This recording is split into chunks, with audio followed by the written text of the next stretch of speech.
and allies.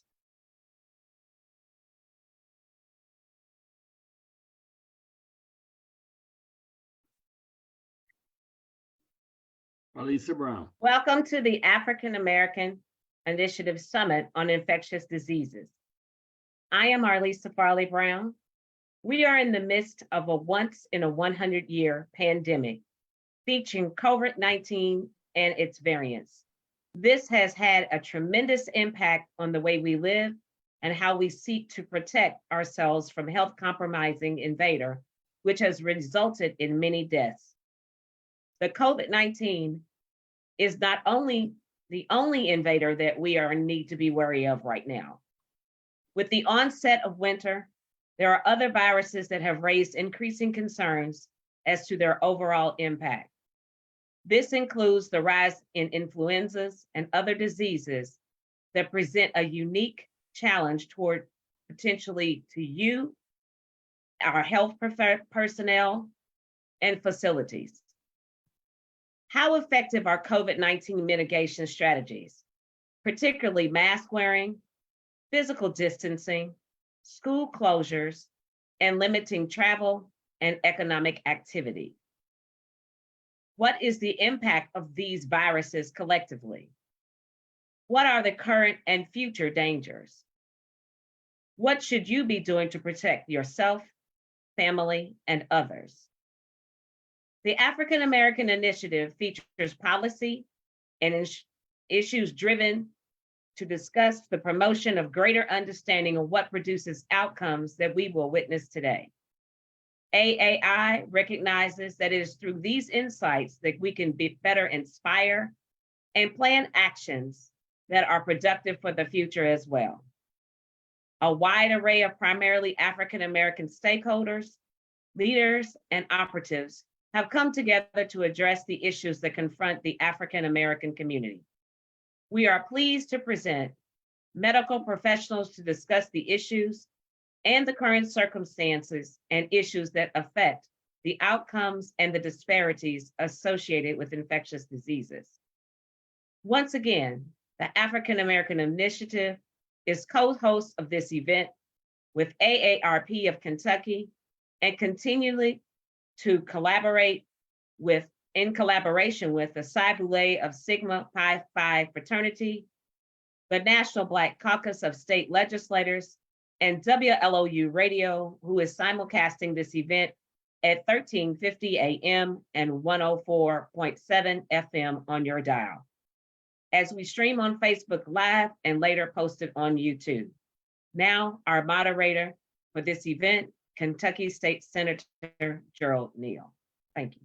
Thank you, Arlisa, and thank you, viewing audience. Once again, AAI is very pleased to be here, and we're very pleased to share information that not only we think you will find to be interesting, but actually useful, and particularly in the era that we're living in right now. And you can go back to the words that Arlisa Brown just spoke, and I'll just take a few of them to just frame this. The COVID-19 is not the only invader that we need to be wary of. Influenzas and other diseases that present a unique challenge potentially to you and our health personnel and facilities. And we know how disruptive it's been in terms of our lives. And I think our concern is that a number of us have not fully embraced the dangers associated with these influenzas and these other types of diseases. And the fact of the matter is that they are still with us. In fact, having knowledge about what's happening now is going to be the greatest weapon that we can have in protecting ourselves. So I'm delighted today to not only have you viewing, but viewing our guest today, our very special guest. We have with us today, Dr. Christina Bryant.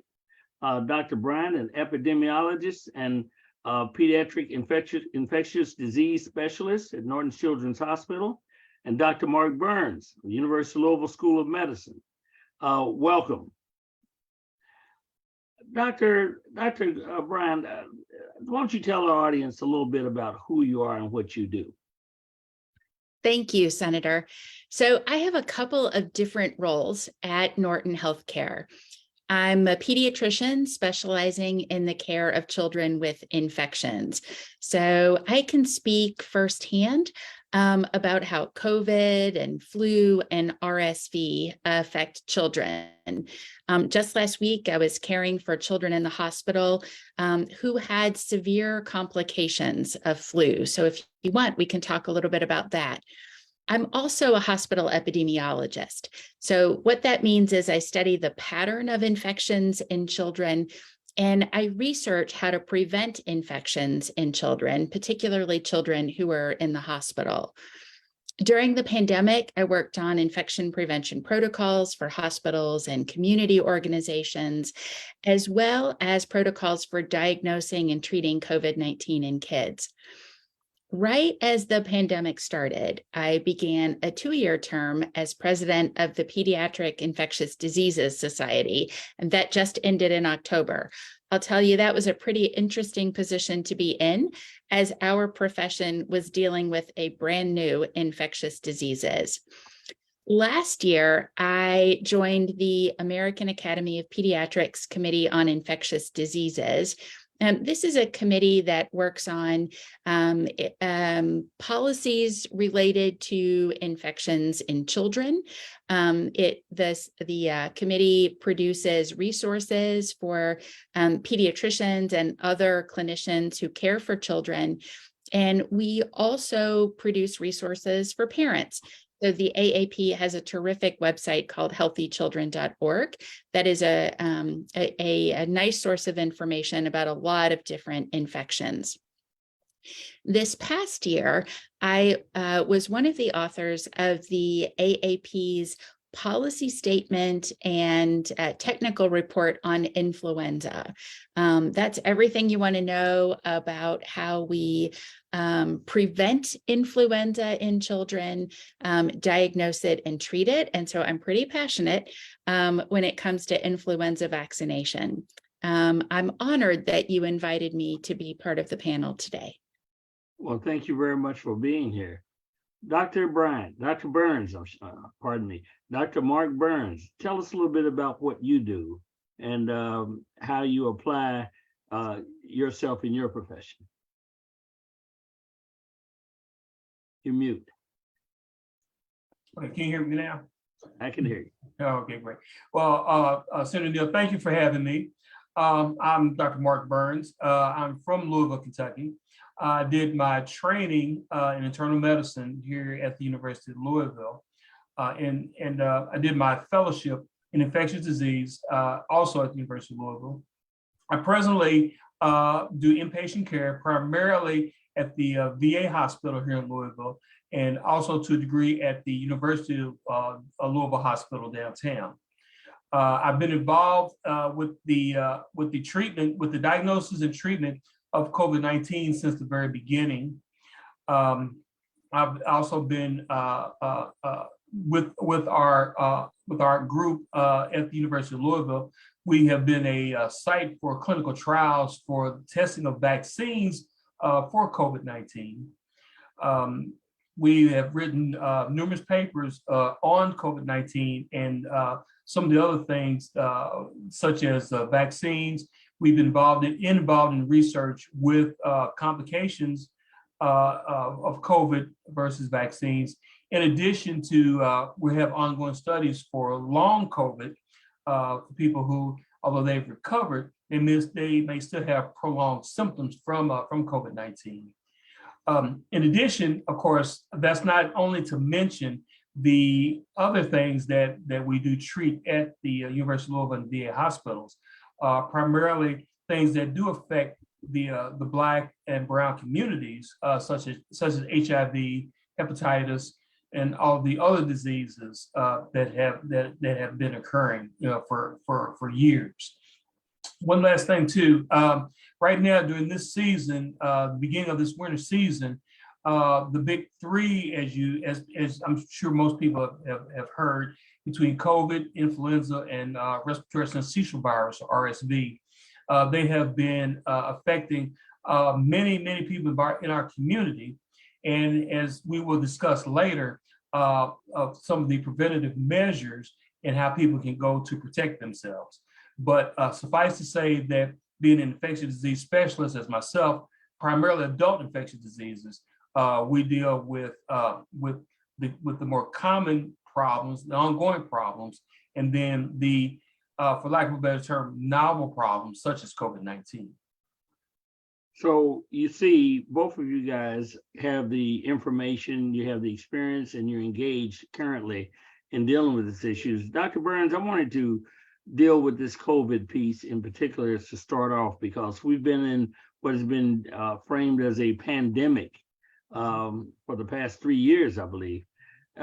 Give us an idea, give our listening audience and viewing audience some understanding of what a pandemic is. What does that represent?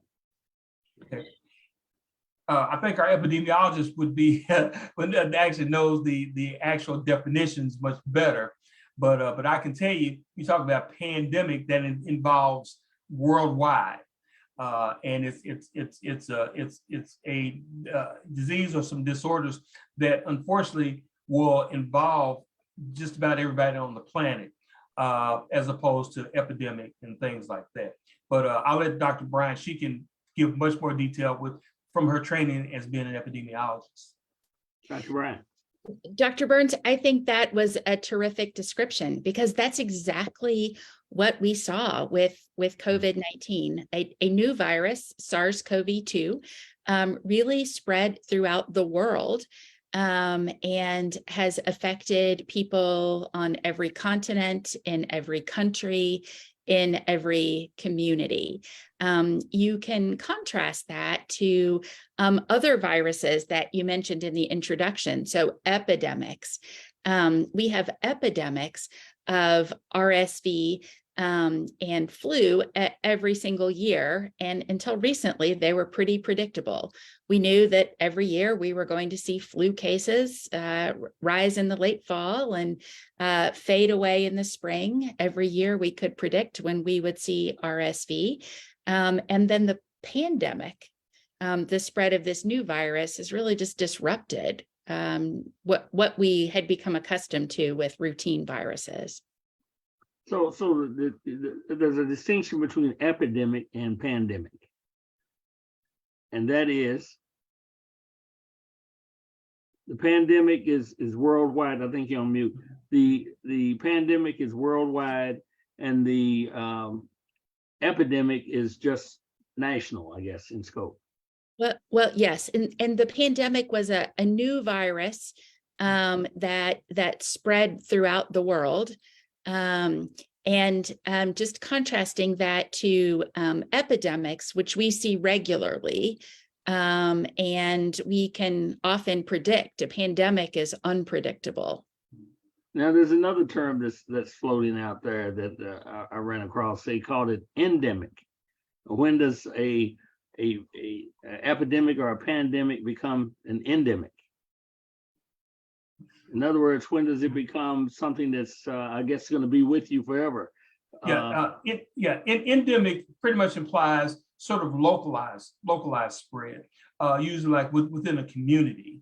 For example, if let's say we have a outbreak of hepatitis A in our local community, well, that can be more associated with something endemic. Versus, as Dr. Bryant astutely pointed out, epidemic, which is a little more nationally involved.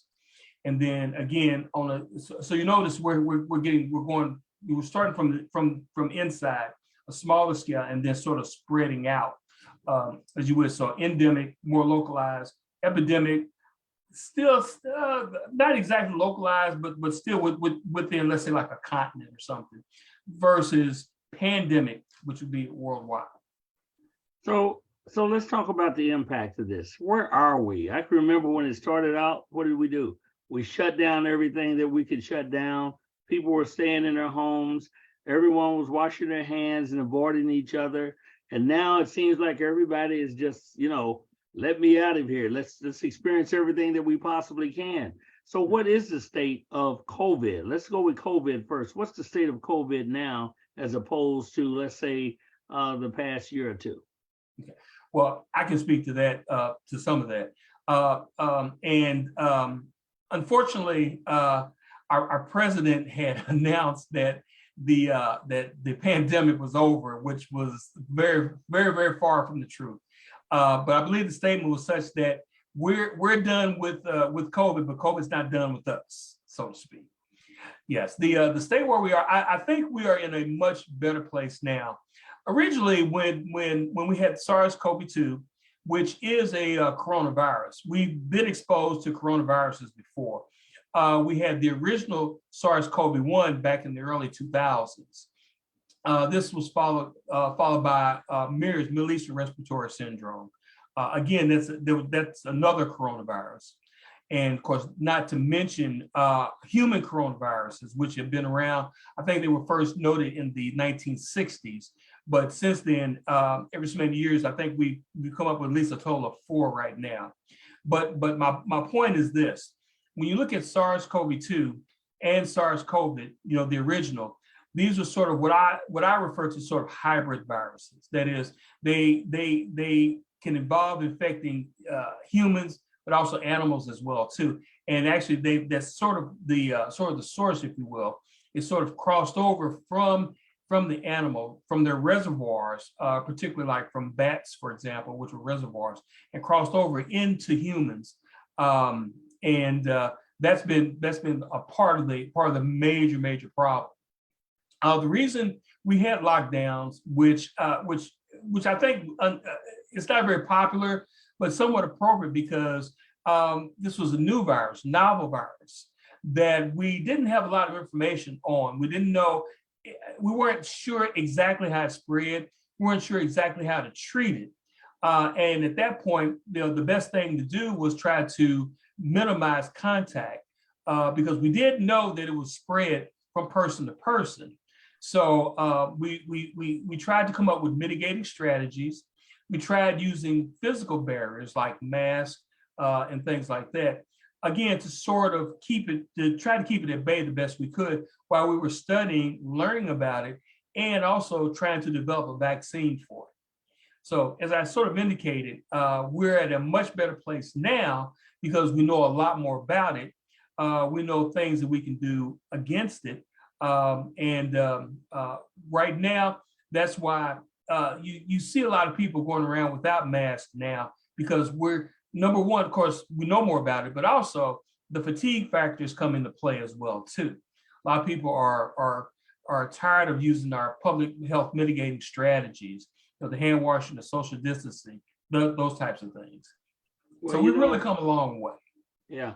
Well, Dr. Bryant, you have a specialty in young people, pediatrics. My understanding is that certain demographics are adversely affected as opposed to others. How's this affecting children? Historically, I'm talking about in the 2 or 3 year period, and where is that now as it relates to COVID?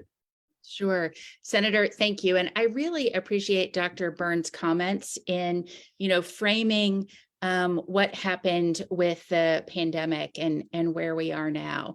I think one way to think about the pandemic in children is to go back to the very beginning and ask the audience, do you remember the days when we said, maybe kids don't really get COVID?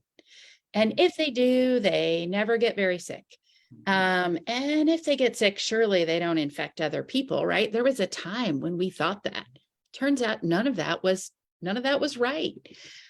So we have really learned a lot. We know that children can be infected with COVID-19. And according to the CDC and the American Academy of Pediatrics, more than 15 million kids have been infected since the onset of the pandemic. So kids are 18% of all cases. And it is true. Many kids have had mild or even asymptomatic disease. Kids in general fared better than adults. But that doesn't mean that COVID was no big deal for kids. So kids who have underlying health conditions, as well as completely healthy children, developed severe COVID-19 during the pandemic and needed to be hospitalized. Nearly 10,000 children developed a rare but life-threatening condition after COVID-19 called multisystem inflammatory syndrome. A number of kids have developed long COVID. Dr. Burns mentioned long COVID in adults, but kids can get that too. And some kids, What is long COVID? You mentioned that reference to long COVID. long COVID is a medical condition that we are still learning about, that involves a variety of symptoms that either don't get better after COVID and last for potentially months, or new symptoms that develop. So you think you're better from COVID, and then you develop new symptoms that linger and just affect your ability to live your life the way you want to. Common symptoms are fatigue, headache, shortness of breath. And Dr. Burns could probably tell us a lot more about that. I think it's also important to recognize that some kids develop chronic medical conditions after COVID that they didn't have before. So there was a CDC study that kids 18 and younger who developed COVID-19 were 2.5 times more likely to be diagnosed with diabetes 30 days or more after the infection. And certainly there have been kids who've died from COVID. So just to sort of sum up,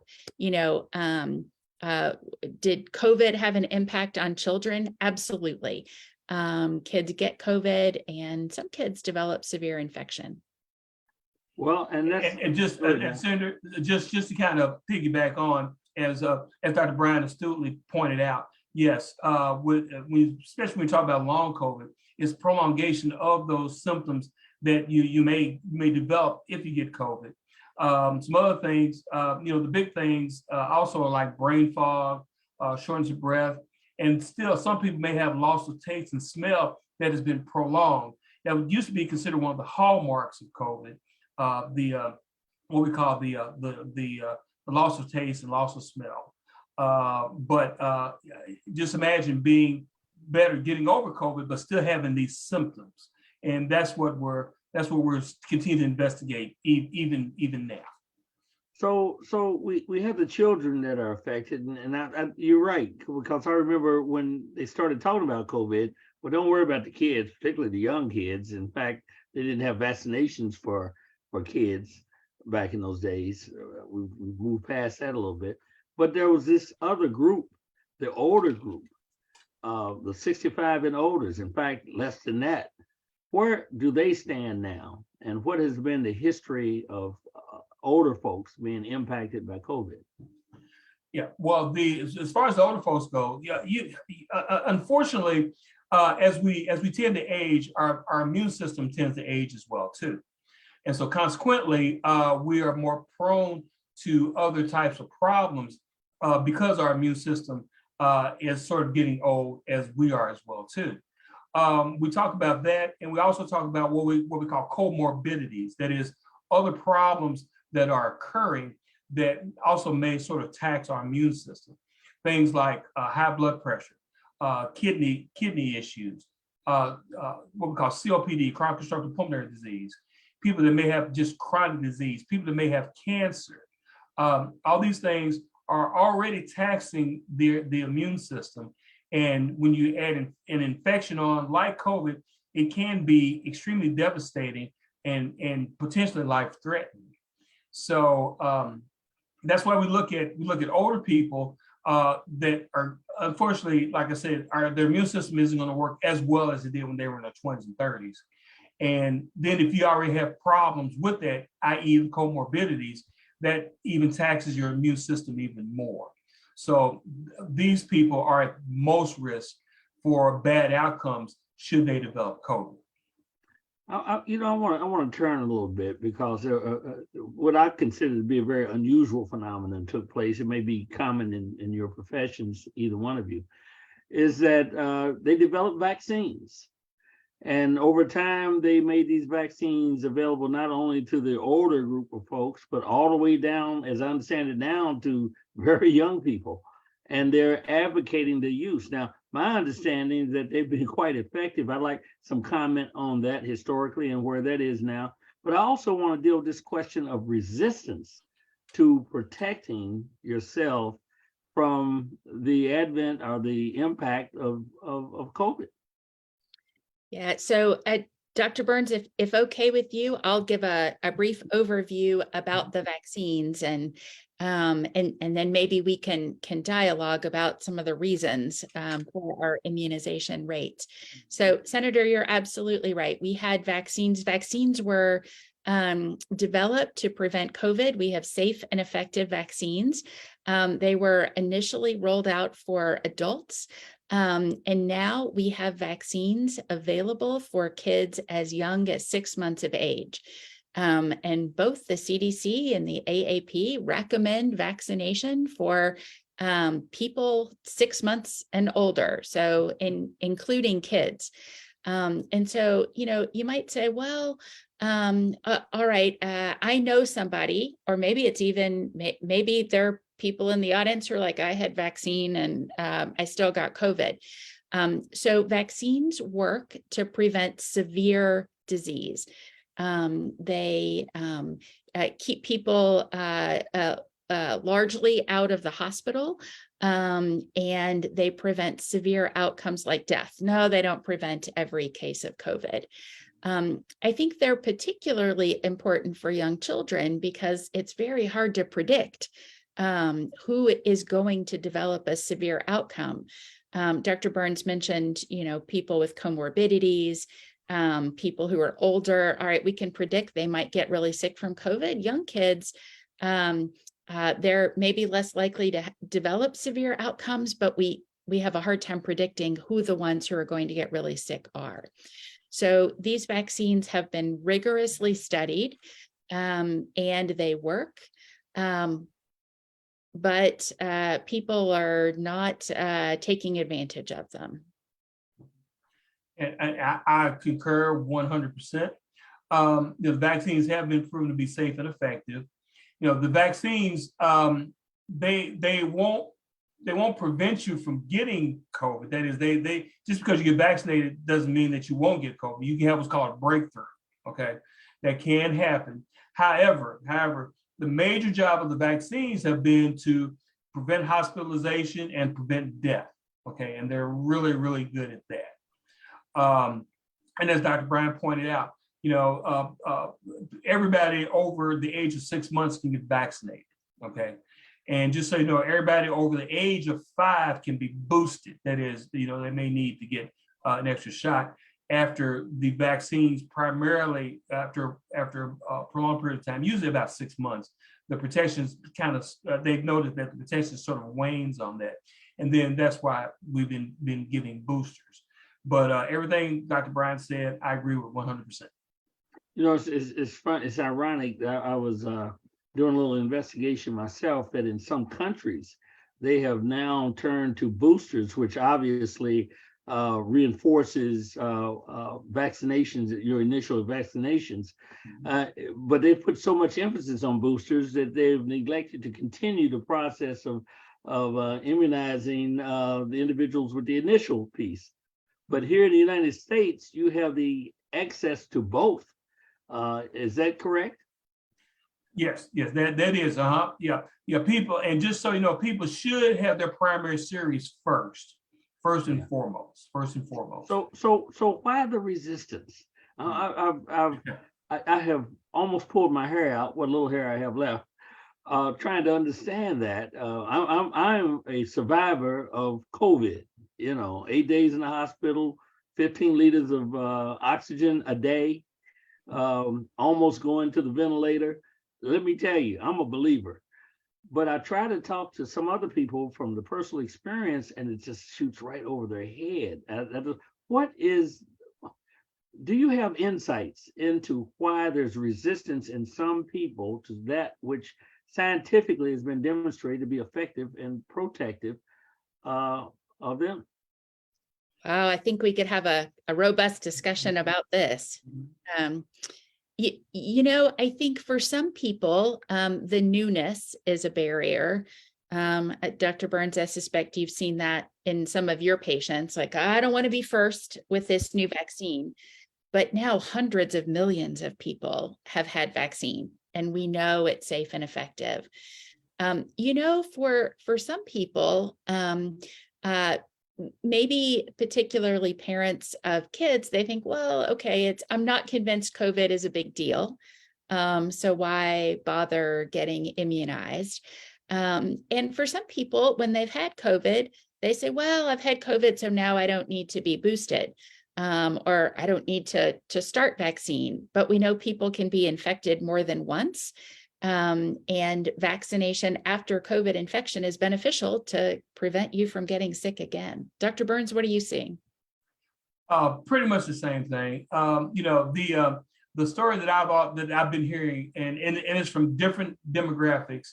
Number one, first and foremost, there's a lot of misinformation that's out there. Okay, I mean, at one time you're hearing stuff like, well, the vaccines have transistors in them, and so that people can be monitored.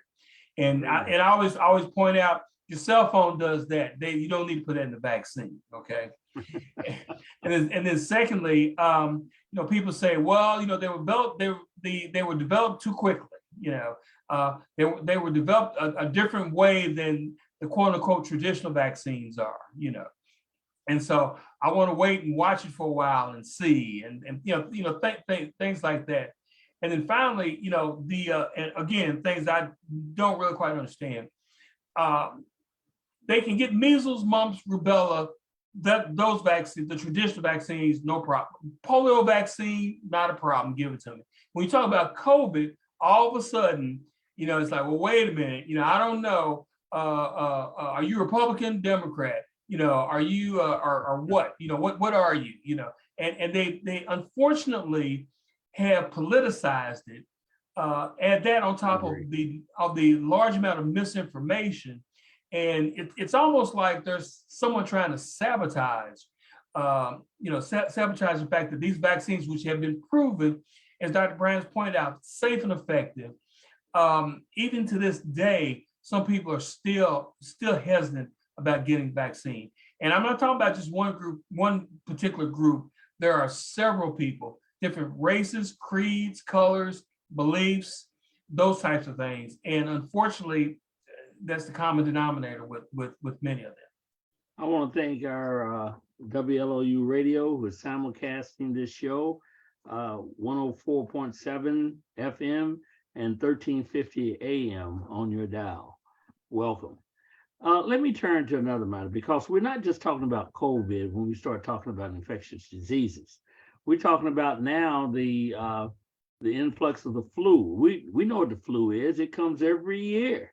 That's another thing that you can be vaccinated for. But there's something unique I'm hearing about the flu this year, that there's a higher impact or advent of flu that's happening this particular cycle that hasn't happened in maybe a decade. Could you give us some insights into that, Dr. Bryant? Sure. Thank you, Senator. So flu season came early this year. Flu cases shot up sharply in October. And at least in kids, we saw very high hospitalization rates. Hospitalization rates this high this early in the season have not been seen for a number of years. All you have to do, I think, if you turn on any news program in the evening, you see reports of children's hospitals being overwhelmed, in part because so many kids are sick with the flu. I can tell you that Children's Hospital, Norton Children's here in Louisville, has been very busy, often operating at or above capacity. And I am aware of at least 3 pediatric deaths in the metro area because of flu or related to flu. I think that'll come as a shock to some parents who, don't realize that in a typical year, we have kids die from flu. And it looks like this season is fierce. Yeah, and I agree wholeheartedly. One thing I tell people to consider, though, when COVID first came on the scene, and we were talking briefly about the public health mitigating measures, such as wearing masks, washing hands, social distancing. The byproduct of that for the past couple of years had been extremely low numbers of influenza.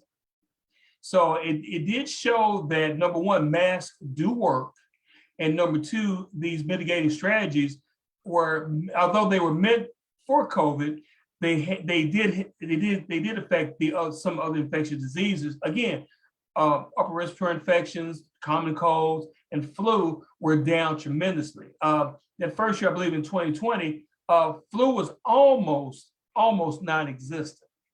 Okay. Now, since we have over these last couple of years sort of learned more about COVID and relaxed some of the mitigating measures, and as you can tell, even now, hardly anyone wears a mask anymore.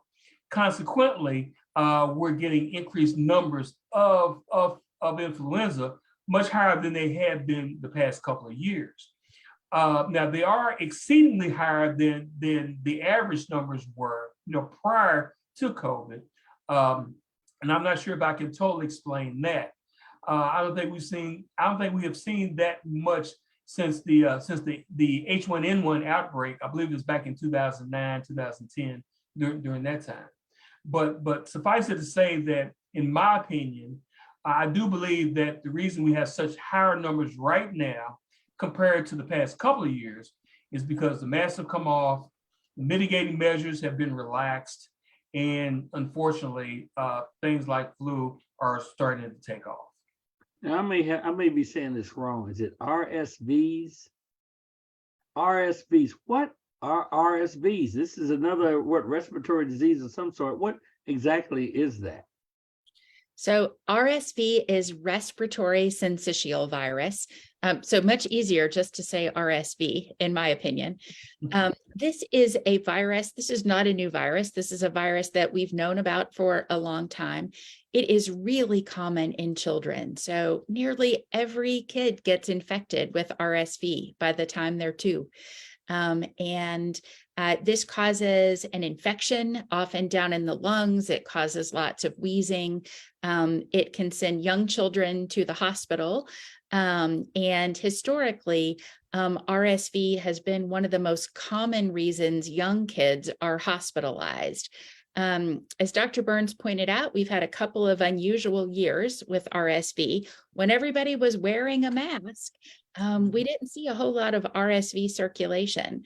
But once mitigating strategies that we used for COVID were relaxed, we saw RSV cases start to surge. And it was a very busy RSV season. We saw record numbers, if not record, close to record numbers of kids being hospitalized, going to the emergency department. So as a pediatrician, we think a lot about RSV, but adults get RSV too and can get really sick from it. That's very true. And usually we look at the extremes of age, the very young, the very old, and those who may be immunocompromised. Those are the people that are affected the most. Unfortunately, there's no real treatment for RSV, respiratory syncytial virus, but more just supportive care. I do know that it is a problem, however, as Dr. Bryant pointed out, more problematic, if you will, in much younger children, and that actually a lot of that is due to the anatomy. For example, the fact that you have increased secretions in young kids because they have smaller airways and smaller reserve versus an adult who is immunocompetent, doesn't really have any other type of immune problem. They can handle it better, but they also can get sick as well too. But again, you find it more commonly amongst the very old and those who are somewhat immunocompromised. So let me get this straight. COVID is still here. Influenza, the flu, now is peaking at a level that it hasn't done in the past decade, for instance, and it's come early. And now we have something that's always been with us that was actually suppressed to a certain degree because of action that we took individually and collectively. And now its prevalence is more amongst. What does this mean? What does this tell us with all of these three events happening right now? And I'm sure there are other events as well. Well, I think that the reason it's more prominent is, again, because I think the past few years, because of our mitigating strategies, a lot of those diseases, and I use influenza as a prime example, it was extremely rare, for the past couple of years, but that's because of what we were doing. And it's no doubt in my mind that if people went back to that, I'm not advocating that, but I'm saying that if people actually went back to that, wearing a mask, all the time, washing hands, social distancing, make sure they're in an area where there's good ventilation, those types of things, that you would see a return of those numbers, because those strategies do work. I would really love it if we could flip the script a little bit about mask wearing, right? And say, all right, nobody is forced to wear a mask. It's a choice. But when all of these viruses are circulating, some people may want to choose to wear a mask to protect themselves or to protect their families. Dr. Burns, you mentioned people with comorbidities, people who are more likely to get sick from COVID or flu, adults who have a higher risk for getting sick with RSV. They may choose to wear a mask. I'll share with you all that I have a brand new grandson, and I choose to wear a mask before I see him because I don't want to infect him. I don't want to with a virus that I've picked up in the community. So I think some of our messaging may be people should know their own personal risk and be able to make a choice about how best to protect themselves in this day and age. And I have noticed that unfortunately, some people, although they may be aware of that, they become extremely resistant when, quote unquote, somebody tries to tell them what to do, that kind of thing. And that's where a lot of, at least initially, the mandates sort of fell on their face, if you will. Some people were just bound and determined, to not do it because people were trying to tell them to do it. And I've always said, and I agree 100% with you, Dr. Bryant, that if you think more of others than you do yourself, I think that we will be in a much better place even now. And all of this brings us to the point of why we're here today. I was on a plane the other day. I was on several planes the other day, and I got to tell you, out of 100 or so people that were on various planes, in fact, more, I couldn't find but maybe 7 or 8 masks or 9 masks on the whole. I was flabbergasted, but I was reminded that people want to return to their routines. They don't want to do what they don't want to do. And they won't do what they don't want to do if they think that it's not as big a threat as they would think. However, there is a social responsibility somewhere in there. We do live in a society, and I'm wondering, from each of you all's experience, I'm going back to it. I know I'm digging because it's something I can't answer. Perhaps you can. What is it that we can do to get people to recognize that this is beneficial societally and individually? For me, mask wearing is tricky because, as Dr. Burns said, people have such a strong reaction to that these days. But I do think we can emphasize the choice, people knowing their own risk and the risk of the people they live with.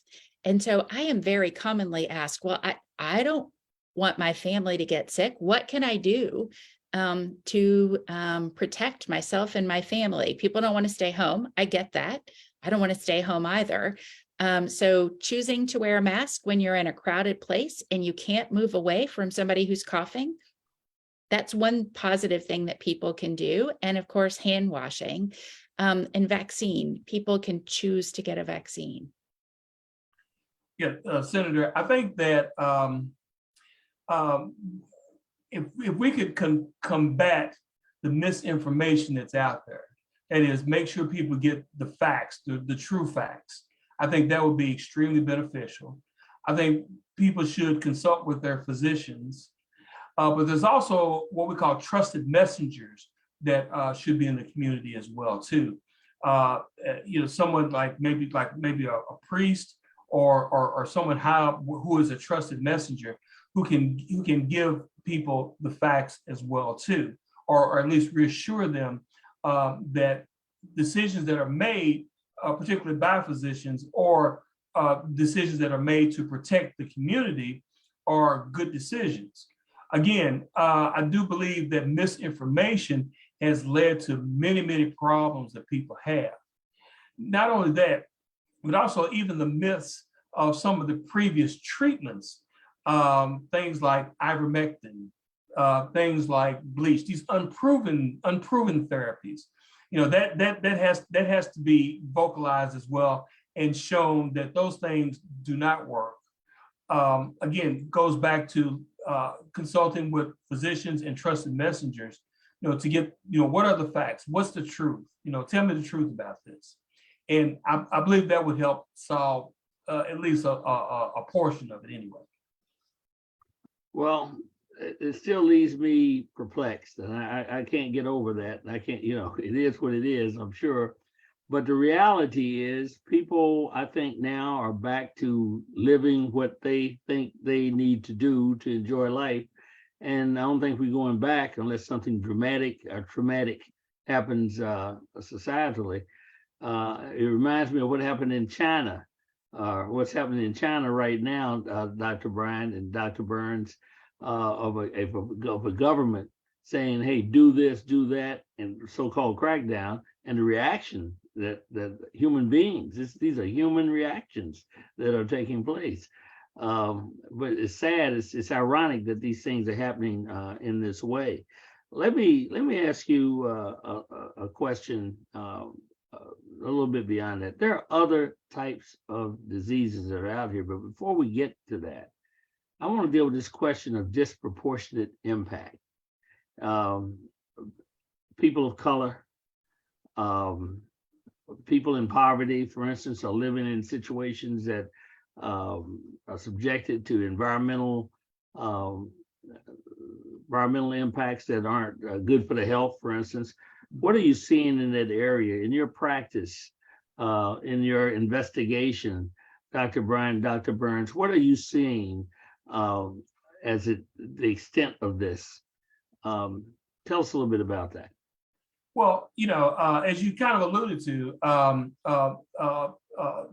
minorities and particularly Black and Brown communities, unfortunately, they have a lot of barriers present. Okay, barriers to healthcare. That is, finding places, not only finding where the healthcare is, but even things as simple as getting to the place, to obtain good healthcare. Those are some of the barriers.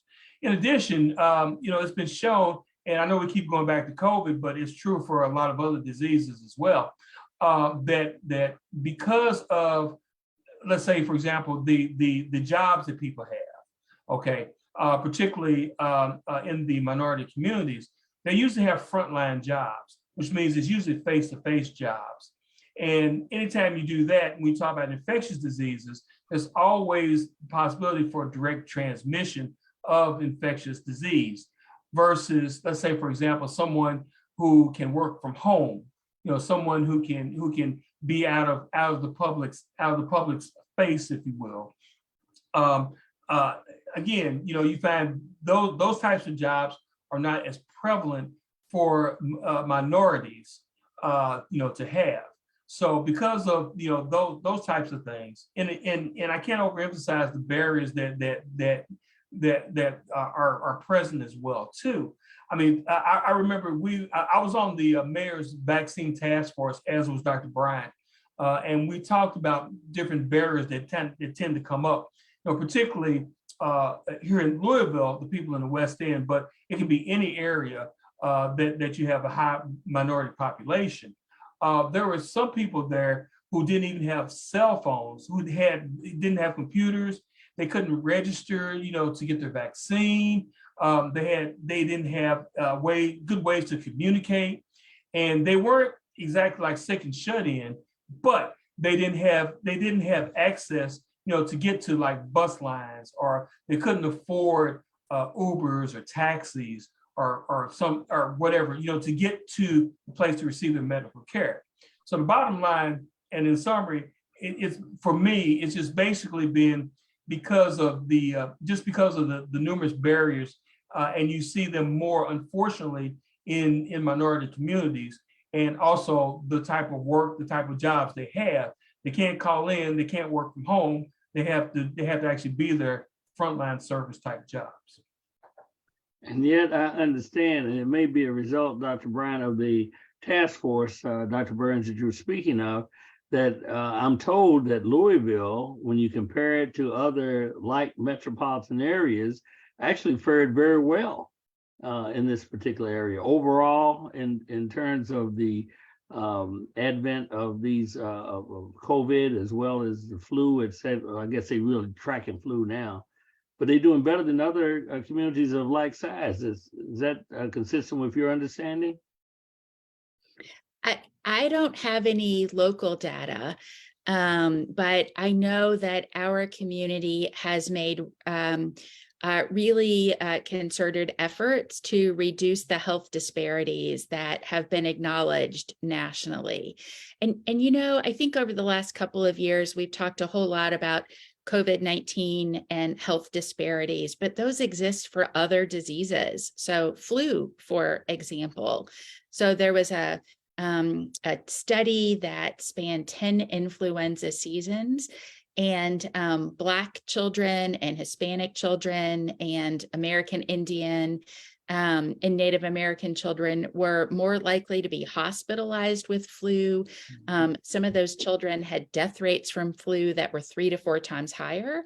And that's really concerning. You say, well, why is that? Well, I think we don't quite know why. Maybe some of it's access to healthcare, but some of it may also be immunization rates. And so something that is very concerning to me is that while immunization rates aren't stellar in children across the board, so far this year, less than half eligible kids in the US across the country have been immunized.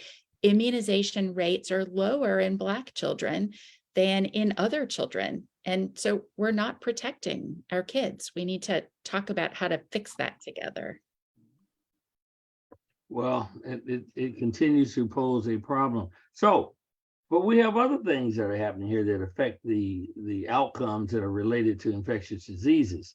What are those things? What are those things that affect better or worse outcomes depending upon what other kinds of health problems you may have? Well, the big thing in our communities, also, unfortunately, AIDS and HIV has not gone away.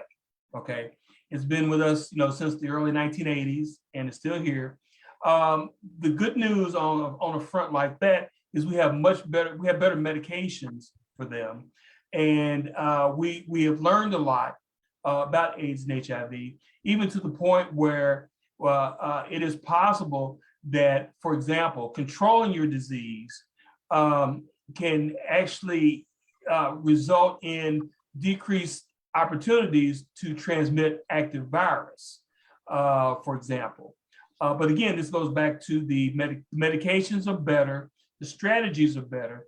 There was a time where initially people had to take numerous medications for HIV, numerous medications at different times of the day and things like that. Now we've even gotten to the point where you can even have a monthly injection of, an every other month injection of an HIV medication that only has 2 medicines in it. Okay, so we've come quite a long way, and we're definitely in a much better place. And it's to the point now where if you control your HIV, then you may die of something else, totally something else, not HIV, maybe some other type of chronic disease. And that is totally different from when this first started, because HIV, I'm sure you probably remember, and I know Dr. Bryant knows, that at the very beginning, HIV was essentially a death sentence. Dr. Bryant? Dr. Burns, it's amazing how far we've come. And you mentioned the really effective medicines we have for both treatment and prevention. I think one of our challenges as a community are identifying people who would benefit from those preventive medicines, educating them that those medicines are available and offering them.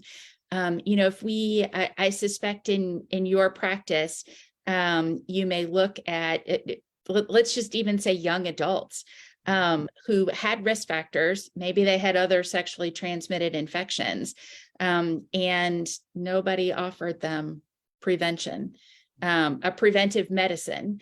And so then they come to you and they have HIV. And so I think that is another problem we need to tackle together. Mm-hmm. Yes, things like that, and what Dr. Bryant's alluding to is called what we call pre-exposure prophylaxis, those types of things. But and most recently we have things like monkeypox, that are now known as mpox, but diseases like that are common amongst the communities as well too. So there are, and of course that's not to mention all the hepatitis, the other numerous types of infectious type diseases that still plague our community. We tend to see, unfortunately, like in some of our IV drug users, they tend to get what's called endocarditis, and that's a result of IV drug use amongst other things. But and again, that's even not to mention some of the other things, the Ebola, Zika, all those other types of viruses may not be as prevalent as they were in the beginning, or when they first were noted to be on the scene. But still, no real cure for them, and they are still out there. It's just that fortunately, we're not seeing very high numbers of those. But there, and again, there are so many diseases that are still there. But yes, we're still working through. We're still encouraging treatments. But for the vast majority of problems like this, you're going to see higher numbers in the minority communities. We're talking about this concept called of emerging diseases and re-emerging diseases. I think some people just think these things come and then they go, or maybe you get influenza and it comes every year, we get it under control, we move on. But as I understand it, there are emerging and re-emerging diseases that are taking place all the time. And sometimes it compromises our medication in terms of dealing with that.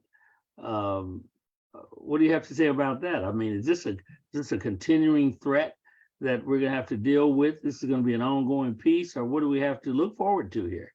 Yeah, I don't think infectious diseases are going to disappear anytime soon, despite the tremendous progress that has been made in diagnosis and treatment and prevention. We talk about re-emerging. So, we have safe and effective vaccines for measles. That was mentioned earlier in the night. But when immunization rates fall, there can be outbreaks of measles. And just up the road from us in Columbus, Indiana, there is a sizable outbreak of measles that is affecting primarily kids in communities that are under immunized. So, good example of re-emerging in a community. Before we go forward, let me say goodbye to our WLOU audience. We're going to continue. We're glad that you tuned in. We hope you got some value from this discussion regarding infectious diseases, and stay with us. We'll be back with other information on other topics as we go forward on the African American Initiative. Let's continue this discussion about emerging and re-emerging.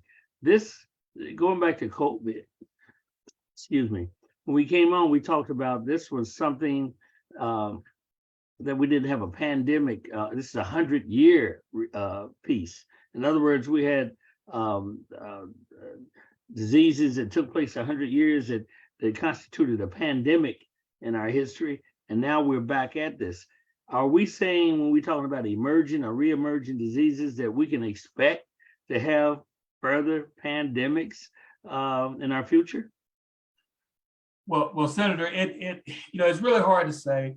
Truthfully, there's really only one disease, at least that I'm aware of, that we did eradicate, and that was smallpox. Okay, and of course now we have monkeypox or mpox. That may be hopefully not taking its place. Again, that's the only one I've ever known of. And so bottom line for me is that, these diseases, I think it's more re-emerging. I mean, again, there are new ones. SARS-CoV-2 is new, but it's a result of SARS-CoV-1, and which is, for all intents and purposes, really a novel virus, a new type of virus, because it's sort of a hybrid. I hate saying it, but it's more than likely, we may even get newer viruses, coming out, or maybe combinations of things. I don't know if we're ever going to really cure a whole lot. We haven't even cured the common cold yet, Senator. So it's really, really, really difficult to say. Well, I'm gonna ask this epidemiologist that same question and get her view of that. What are we looking forward to here, in your view? I think it's interesting. So for years, people were planning for the quote next pandemic. And Dr. Burns and I, when we would go to infectious disease meetings, we would hear a lot about this, right? And we had colleagues who worked on this nationally. And I think, people thought the next pandemic was going to be a novel flu virus. And so some of the preparations were centered around that. But maybe the surprise was that it was a coronavirus and not an influenza virus. But I think infectious disease experts and public health experts have known that new viruses emerge, and we live in a global world. Viruses can spread very rapidly across the globe. And so, history would suggest that pandemics don't happen very often, thank goodness. But Dr. Burns pointed out mpox, not a new virus, but something was different this year. And we had a global outbreak of mpox. And so we have to be prepared.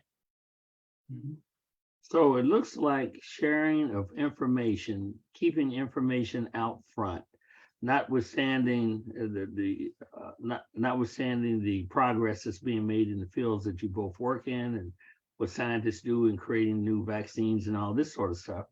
The fact of the matter, it seems like the main protector out here are those who are being affected themselves. That if they take protective action, if they have sufficient information, if they do the right thing and they are knowledgeable about what's affecting them, that this might be the best defense going forward that we have. What do you say? Well, I mean, knowledge obviously is, but vaccinations are also extremely important as well too. So, and I'm a strong advocate of vaccinations and vaccines and people being up to date on them. That's going to be some of our best defense ever, to prevent a lot of these problems. Senator, I think that your idea there is very powerful, that we can give individuals information to protect themselves and make decisions to protect themselves, but we have some challenges. So we need to make sure that everybody has access to that information. I'm not sure that's where we are right now. Dr. Burns mentioned a lot of misinformation, and you see that on social media. Not everybody has access to a trusted healthcare professional. Even when people want to take steps to protect themselves, maybe they want a vaccine. I don't know that we have equal access to vaccines, just for some, nuts and bolts kinds of things. Do people's work schedules allow them to go get a vaccine? Maybe that's not true for everybody. Well, let's go back to vaccines just for a second, because Dr. Burns emphasized vaccines and you ended on a discussion about vaccines. What is it that we can do to get folks to utilize these vaccines more? I'm looking at some numbers earlier today, and nationally, we only have a percentage of the population. It's been effective, it's been useful, but only a percentage of the population. I dare say we have the same thing in Louisville, Kentucky. And I dare say we have the same thing across Kentucky in varying degrees.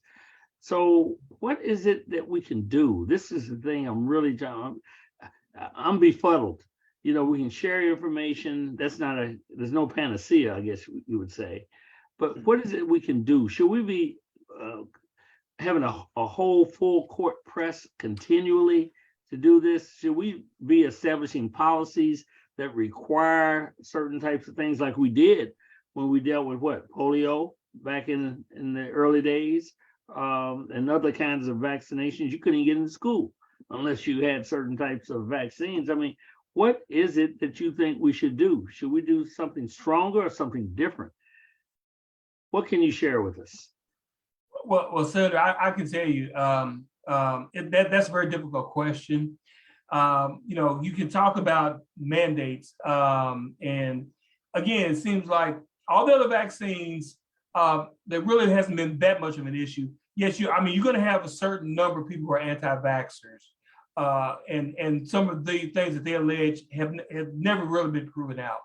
But unfortunately, with this COVID vaccine, and I for the life of me, I can't figure it out either, why people are so resistant to that.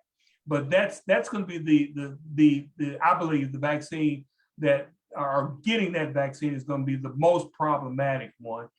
I don't know of any real good solutions other than what I mentioned before, making sure that you have the right information, okay, and you can get info. Also, make sure that your trusted messengers are up to date on their information, because people will, they may not listen to Dr. Burns or Dr. Bryant as much as they would, a relative in their family, or somebody in their church or something like that, somebody that they truly trust.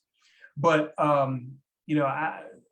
unfortunately, because I've tried, and I've been on many of these calls, especially with you, Senator, about vaccines and why vaccine hesitancy and things like that. And I don't think anybody's ever really come up with a good solution. I wonder if we need to go even more into communities and talk to people on the front line, and ask communities for solutions. There are national studies that look at vaccine hesitancy, and they're stratified by race and gender and political party. And so we've got the big numbers and the big trends. But I wonder if there's a role for sort of micro communities going in and saying, okay, what are the concerns and how can we address them? What would move you from I don't want a vaccine to I'll consider a vaccine? That's hard work, but maybe that's what we need to do. Yeah. Well, I'm going to give each of you all a chance to give your best advice to our listening audience. I'm going to begin with you, Dr. Bryant. I'm going to end with you, Dr. Burns. So you can take as much time, much or less, to give your best advice to our listening audience regarding the subject matter we're discussing today. Dr. Bryant. Thank you, Senator. So I think my best advice for families with children is that we have safe and effective vaccines to protect children from infectious diseases. And if you ask me, what can you do to protect your kids, protect your family, I would say vaccines are a powerful tool. For families that have questions, ask your pediatrician or your healthcare provider about your concerns. Share your concerns and get the answers you need to make a good decision for your kids and your family. And if access is a problem, if you are somebody who say, hey, I want to immunize my kids, but I can't make it happen because I can't find vaccine, because I can't make it work, then community leaders need to know that, so those structural barriers can be eliminated. Dr. Burns. I would actually pretty much echo everything Dr. Brian said. The best way to protect yourself against not only COVID or this tridemic, if you will, that's out now. We talk about the COVID, RSV, and influenza, but just having your basic vaccines. The best way, again, to protect yourself is to be vaccinated. If there's any question about vaccines, again, as Dr. Brian pointed out, talk with your provider, your primary care provider, to get the most reliable information. Don't go to social media. Don't just pick up anything off the internet. Go to someone who knows what they're speaking about, who has the right information, who can refer you to other more reputable type websites if you just want to get something on the computer. And I would also say this, one of the things that people have pointed out when we talk about the vaccine hesitancy is that, people can have these so-called side effects or something that can happen as a result of getting the vaccine. Well, I would say this, for every side effect or things that may happen as a result of getting the vaccine, it's a much larger percentage of people with that same problem, if not worse, for those who have gotten, for example, like COVID. There's so many more complications you get as a result of having COVID versus getting the vaccines. So again, I would just say, talk with your physician, your primary care provider, trusted messengers. But the best way to protect yourself, in addition to the public health mitigating strategies, is to get vaccinated. So you've heard it.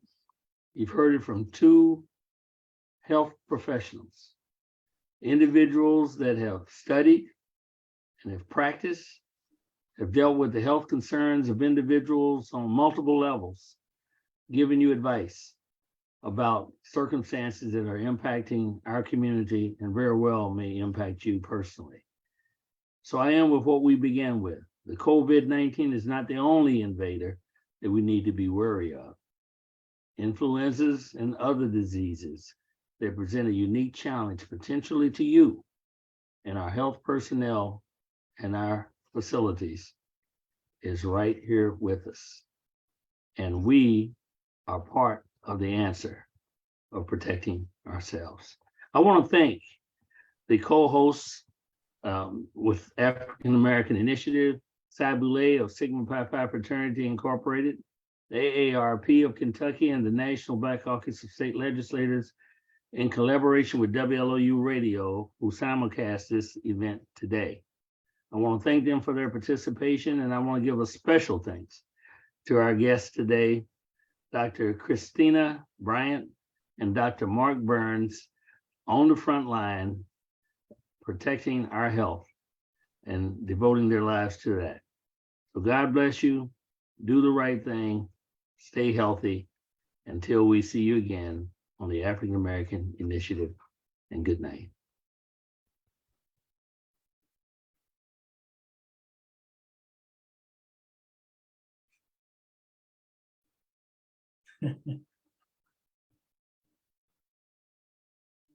Oh, okay.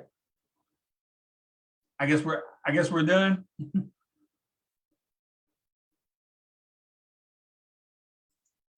Yes. Okay, thanks. After the credits run, it's done, Oh, okay. the flyer. Do we need to stick around? I'll call him and ask. He's early tonight. You can stop being live. Okay, all right. Thank you, Ms. Brunhilde. Hello? Thank I'm you not very talking much. to you.